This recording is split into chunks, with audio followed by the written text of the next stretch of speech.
আমাদের 2 তলা ছাদের বাঁশ কাঠ খোলা হচ্ছে, আপনারা দেখছেন। তো আসলে বাঁশ কাঠ কতদিন রাখলে ভালো হয় এ সম্পর্কে আজকে একটু আপনাদেরকে ধারণা দেব।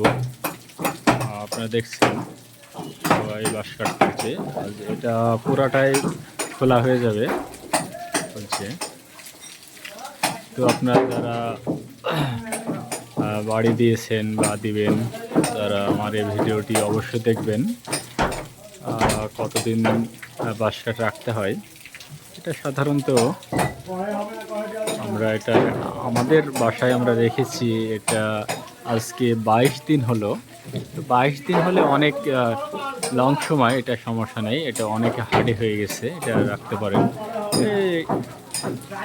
অনেকেই অনেকভাবে রাখে, কেউ রাখে 18 দিন, কেউ 20 দিন, কেউ 22 দিন। তো আমরা এটা 22 দিন রেখেছি।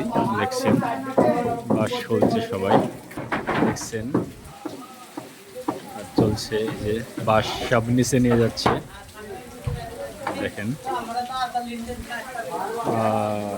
এই ভাইয়েরা কাজটাম করেছে, ইনারা এসছে আজকে। তো বন্ধুরা সবাই ভালো থাকবেন, সবাইকে অনেক অনেক ধন্যবাদ।